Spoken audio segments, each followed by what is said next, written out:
I wanted to dupe this America the Beautiful sign that I saw on Kirkland's. Now, I got this wood round at Target. My Target doesn't carry these in their like art and craft section, but I went to a larger Target in the next town over and they sure did. It is a great wood round. It's kind of medium duty, I would say. And I want to paint mine white because I want to go for a dupe of that America the Beautiful sign. I think we can match it with some cheaper supplies. Now, I chose this one from Target because it was a little heavier duty, but you could totally do this with the Dollar Tree wood rounds. You might want to stack one or two of them together just to make it a little bit more substantial. This one from Target, though, has like a great detail around the edges. Really like it. And so I am just going over the whole thing. I think I'm just using ivory chalk paint. I kind of wanted white, but I tend to use ivory a little bit more. And then what we're going to do is use the Cricut to make an America the Beautiful stencil. I'm using Cricut stencil vinyl here. Anymore, I tend to use the generic kind that I get on Amazon. I always have that linked in my store below, but you could totally use the Cricut one as well. And I made a stencil kind of trying to match the fonts used on the Kirkland sign. And I will share that Cricut file for you if you would like to recreate this. So I'm just using my paper, vinyl transfer paper. I also get that on Amazon. They have it in the 12-inch and the 6-inch. And I love it. It is my favorite transfer paper. I was not very careful pulling my stencil vinyl off though, and I did pull a few pieces with me, but no big deal. I just popped those back on the stencil, and now I'm just going to line this up with our little wood round. I want to paint it like the same exact colors that they did on their Kirkland sign. I really think that's pretty, and I think we can actually make this our own a little bit as well.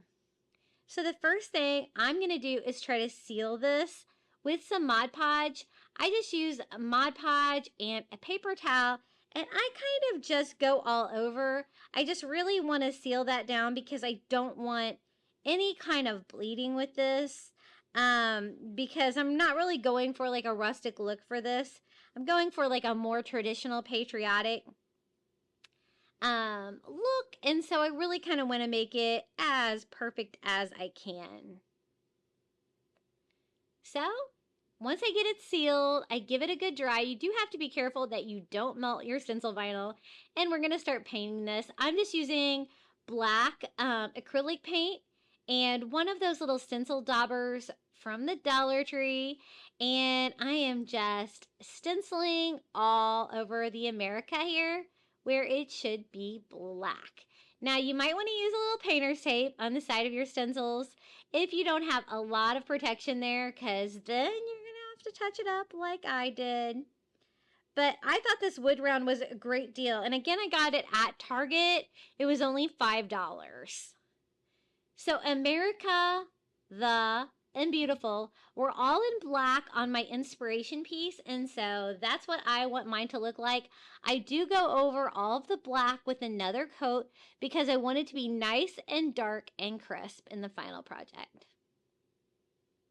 Now they had like red and blue stars on the side of theirs, and so I'm going to try to do that as well. I'm just using some bright red acrylic paint on the outside stars and kind of a royal blue acrylic paint on the inner stars. So we got our red, white, and blue with our black America the Beautiful. And I do go over the black one more time because I really wanted that to pop against the white background. So I'm just using my heat gun and giving this a quick dry, and we can pull off the stencil and see if it works. I did update my red and blue with just one more coat, and here is the final reveal of my stencil. I'm always a little nervous when I pull these off, and it looks beautiful. I don't always use the Mod Podge to seal, but I found that it did a good job on this. I only had bleeding in a couple of spaces. That A on the right kind of there where it kind of went off the edge a little bit. and the L where it kind of went off the edge. And so I do go around and just touch it up a little bit if I can and weed out the rest of the vinyl. But I think it looks pretty cute so far. Now I wanted to seal that to make sure that it stays in place and looks beautiful, and I could always try to use it outside if I wanted to. So I'm just using matte Mod Podge all over the front of this. And again, you could get the same look if you wanted to use the wood rounds from Dollar Tree, just painting them white and using my design on Cricut that I'll share below in the description. You can cut one out too. Now I wanted a big patriotic bow to hang it with, and I actually picked this one up at Dollar General, but you could totally use the ones they have from Dollar Tree.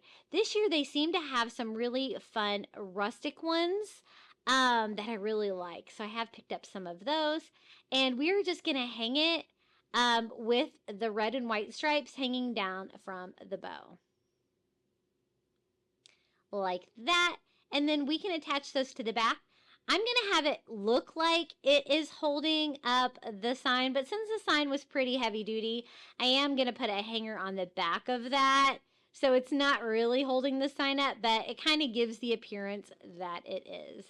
So actually it already had a hanger on there, and then I just hot glued that on to the back of it like that. And then when I hang it on the wall, it appears that it's hanging from the ribbon, but I'm actually have another nail behind that sawtooth hanger on the top just to support it. And this turned out so pretty.